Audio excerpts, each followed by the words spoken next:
Hello Hazik, once again a very good morning to you. Welcome to our science class जिसमें हम लोग पढ़ रहे हैं अपना चैप्टर रेस्पिरेशन इन ऑर्गेनिजम्स। तो भाई साहब थोड़ा सा टॉपिक बचा था इस चैप्टर का, आधा हम पढ़ा दिए थे। एक क्लास नहीं हो पाई थी सैटरडे को, याद है? क्लास नहीं हो पाई थी क्योंकि तुम पुराना वर्क किए नहीं थे। तो आज उसी टॉपिक को कवर यहाँ पे कर रहे हैं और ये चीज हाफ ईयरली में आने वाली है। ठीक है। रेस्पिरेशन इन ह्यूमन बींग्स हम लोग अच्छे से देख लिए हैं। अब बचा है respiration in different insects, fish, और तुम्हारे फ्रॉग कैसे रेस्पायर करते हैं, स्नेक्स कैसे रेस्पिरेशन करते हैं, अर्थवॉर्म कैसे करते हैं। तो इन्हीं सब चीजों को अपने आज इस वीडियो में हम कवर करेंगे। तो जो भी चीजें बची हुई हैं वो यहाँ पर खत्म हो जाएंगी आज इस चैप्टर की। लास्ट पार्ट है अपने इस चैप्टर का।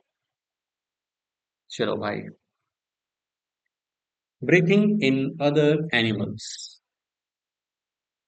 Animals such as elephant, lions, cows, goats, frogs, lizards, snakes, birds have lungs in their chest cavities like the human beings.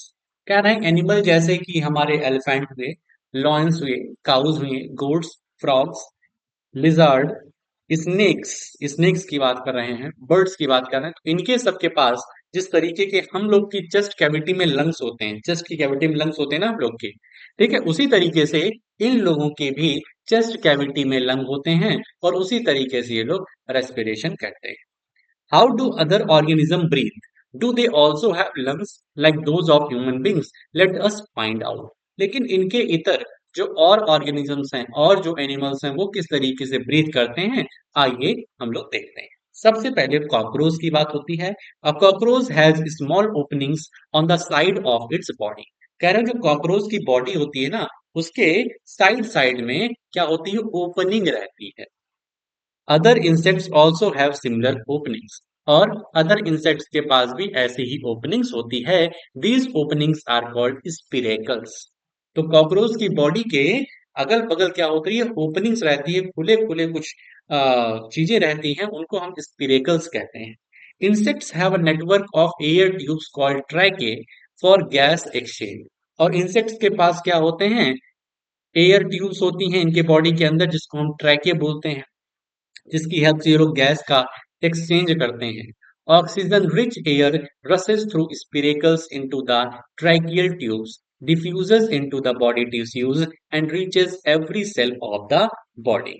तो भाई साहब इन्हीं ट्रैकियल ट्यूब्स में स्पिरेकल्स से, स्पिरेकल जो ओपनिंग्स थी उससे हवा आकर के इन्हीं ट्रैकियल ट्यूब्स में क्या होता है, डिफ्यूजन होता है, और उसके बाद सब एयर जो है, जो इनको यूजफुल इनके लिए एयर है, वो सभी बॉडी के सेल्स तक पहुंच जाया करती हैं।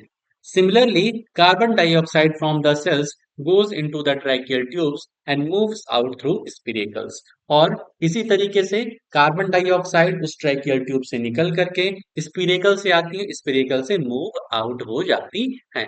मतलब स्पिरेकल से ट्रैकियल के पास गया, ट्रैकियल में डिफ्यूज होकर के वो सारी की सारी ऑक्सीजन अलग अलग सेल्स में पहुंची, और फिर ट्रैकियल ट्यूब से कार्बन डाइऑक्साइड निकल के स्पिरेकल में आई, स्पिरेकल से इन्वायरमेंट में थ्रो आउट हो गई। दीज एयर ट्यूब्स और trachea are found only in insects and not in any group of animals. और ये सब जो ट्रैकियल और स्पिरेकल सिस्टम है, ये सिर्फ और सिर्फ इंसेक्ट्स में पाई जाते हैं, इंसेक्ट्स में पाए जाते हैं, ना कि अदर एनिमल्स में। अर्थवॉर्म की बात होती है। अर्थवॉर्म तुम देखे होगे जिसको केचुआ कहा जाता है। Recall from chapter 6 of class 6 that earthworms breathe through their skin. Class 6 chapter 6 में हम लोग देखे थे कि जो हमारे अर्थवॉर्म होते हैं वो अपनी स्किन से ब्रीथ करते हैं। जो उनकी पूरी की पूरी स्किन होती है, हम तो सिर्फ नाक से ब्रीथ कर सकते हैं, मुंह से ब्रीथ कर सकते हैं, वो पूरी की पूरी अपने हाथ पैर सब जगह से वो ब्रीथ कर सकते हैं। The skin of an earthworm feels moist and slimy on touching. यदि कभी अर्थवॉर्म तुम्हारे मतलब जानबूझ के तो छूओगे नहीं, गलती से छू गया होगा तो तुम्हें मॉइस्ट दिखा होगा। मॉइस्ट मतलब गीला गीला दिखाई दिया होगा, टच करने में ऐसी फील आई होगी। Gases can easily pass through them.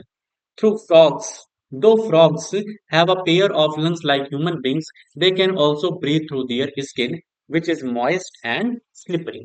लेकिन भाई साहब हमारे ये जो अर्थवॉर्म है, ये तो वही अपने बॉडी से ब्रीथ कर लेते हैं, होल बॉडी से, लेकिन फ्रॉग जो होते हैं इनके तो क्या ही कहने, इनके पास लंग्स भी होते हैं हमारी तरीके से, जिससे ये लोग ब्रीथ करते हैं, और दूसरा ये अपनी स्किन से भी ब्रीथ कर लेते हैं। मतलब अच्छा सिस्टम है इनके पास। ठीक है, दोनों तरीके से ये ब्रीथ कर लेते हैं। ब्रीथिंग अंडर वाटर, अब जो पहले की कहानी है सब जरा थोड़ा सा रीड कर लेना, ये इनकी क्या दिक्कतें हैं जरा इनको सॉल्व कर लेना भाई, और तुमसे सॉल्व ना हो तो शाम को पूछना हमसे। ब्रीथिंग अंडर वाटर, अब हम लोग देखते हैं कि कुछ ऐसे हमारे पास ऑर्गेनिजम्स हैं जो कि वाटर के अंडर रहते हैं, वो किस तरीके से ब्रीथ करते हैं, ये चीजें देखते हैं।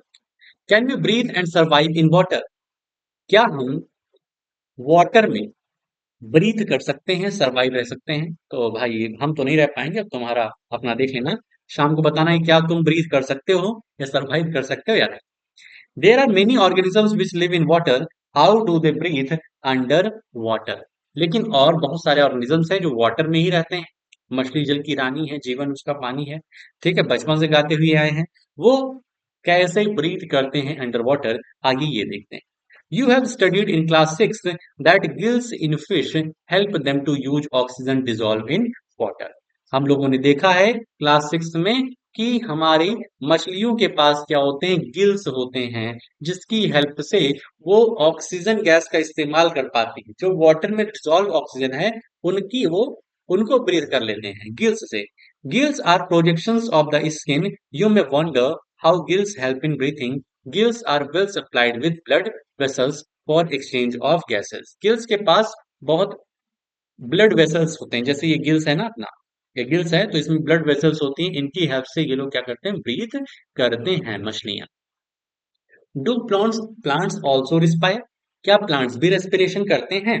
Like other living organism, plants also respire for their survival, as you learn in class 6। तो भाई साहब प्लांट्स भी रेस्पिरेशन करते हैं जैसे और लिविंग ऑर्गेनिजम्स करते हैं। लिविंग ऑर्गेनिजम्स का भाई अगर वो सांस ले रहे हैं तभी वो जिंदा है, ऐसा हम कह सकते हैं। They also take in oxygen from the air and give out carbon dioxide. ठीक है, कह रहे हैं कि वो भी क्या करते हैं, एयर से ऑक्सीजन गैस को लेते हैं और कार्बन डाइऑक्साइड गैस को छोड़ते हैं। ध्यान रखना, पेड़ भी हमारी तरीके से ऑक्सीजन गैस को लेते हैं और कार्बन डाइऑक्साइड गैस छोड़ते हैं। कब? रात के समय में। दिन के समय में तो फोटोसिंथेसिस करेंगे और ऑक्सीजन गैस रिलीज करेंगे। In the cells oxygen is used to break glucose into carbon dioxide in water as in other organisms. और इनकी बॉडी में जिस तरीके से हमारी बॉडी में ऑक्सीजन गैस जाता है, तो वो वाटर, वो क्या कहते हैं, ग्लूकोज को क्या करते हैं, ब्रेक करता है। ठीक है, वो ब्रेक करता है और कार्बन डाइऑक्साइड गैस और वाटर रिलीज करता है। इन प्लांट्स इसी तरीके से प्लांट्स में भी होता है। In plants each part can independently take in oxygen from the air and give out carbon dioxide. तो प्लांट के पूरे पार्ट खुद से सांस ले सकते हैं, सांस छोड़ सकते हैं। ठीक है, कोई प्लांट का स्पेसिफिक पार्ट नहीं है, पूरे के पूरे part. You have already learned in chapter 1 that the leaves of the plants have tiny pores called stomata for exchange of oxygen and carbon dioxide. लेकिन मेनली जो सांस लेने का इनका काम होता है ये लीव्स से होता है, क्योंकि लीव्स के पास स्टोमेटा नाम का पोर्स होता है। क्लास 6 में हम लोगों ने पढ़े, चैप्टर 1 में भी हम लोगों ने पढ़ा। ठीक है, बाकी ये पूरी बॉडी सांस ले सकते हैं, लेकिन ज्यादातर ये लोग गैसेस का एक्सचेंज जो करते हैं वो अपने लीव से करते हैं through the pores of stomata. Like all other living cells of the plant, the root cells also need oxygen to generate energy. Roots take up air from the air spaces present between the soil particle. अब लेकिन हमने कहा कि जो पेड़ होते हैं वो अपनी पूरे बॉडी से कहीं से भी सांस ले सकते हैं, गैसेस का एक्सचेंज कर सकते हैं। लेकिन सवाल उठता है कि जो रूट्स मिट्टी में दबी हुई हैं वो कैसे सांस लेंगी, वहां तो ऑक्सीजन गैस नहीं पहुंच पाएगी। तो वो सांस लेते हैं जो सॉइल पार्टिकल्स के बीच में जगह होती है, वहां पर एयर ट्रैप रहती है, वहां से वो गैसेस का इनटेक और आउटटेक करते हैं। ये देखो भाई, सॉइल पार्टिकल्स हैं, सॉइल पार्टिकल्स के बीच में क्या है, जगहें हैं, तो इन्हीं जगह से क्या करते हैं ये लोग सांस लेते हैं। देखो रूट एयर है, इसी से ये लोग सांस क्या करेंगे, अपना मतलब ऑक्सीजन गैस और कार्बन डाइऑक्साइड गैस का एक्सचेंज करेंगे। Can you guess what would happen if a potted plant is over watered? कह रहे हैं कि क्या होगा यदि हम गमले में कोई प्लांट लगाए हैं उसमें हम ओवर वाटर कर दें, पूरा का पूरा पानी भर दें। जब पूरा का पूरा पानी भर देंगे तो हमारी जो सॉइल के बीच में एयर स्पेस है वो ब्लॉक हो जाएगी और हमारा पेड़ सांस नहीं ले पाएगा, हमारे पेड़ के रूट्स सांस नहीं ले पाएंगे और पेड़ सड़ जाएगा. In this chapter, you learn that respiration is vital biological process. All living organisms need to respire to get the energy needed for their survival. इस चैप्टर में हम पढ़े कि रेस्पिरेशन एक बायोलॉजिकल प्रोसेस है और ये बहुत ही ज्यादा आवश्यक है. जैसे खाना और पीना हमारे लिए आवश्यक है, उससे कहीं ज्यादा आवश्यक है रेस्पिरेशन का प्रोसेस. रेस्पिरेशन में सिर्फ सांस लेना नहीं होता है.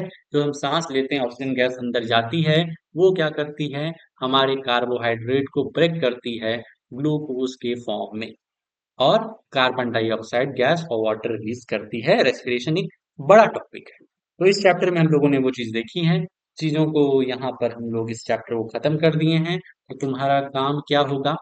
काम यही होगा कि अपने इस चैप्टर को पढ़ लेना जितना आज पढ़ाया हूँ. इम्पोर्टेंट चीजें जो हैं उसको अपनी कॉपी में लिख लेना, प्लस मैथ्स की एक एक्सरसाइज आगे बढ़ो, उसको सॉल्व करो और जो दिक्कतें होती हैं शाम को पूछो. तो आज के लिए अपनी इस वीडियो में हम लोग इतना ही रखते हैं. मिलते हैं नेक्स्ट वीडियो में. ओके.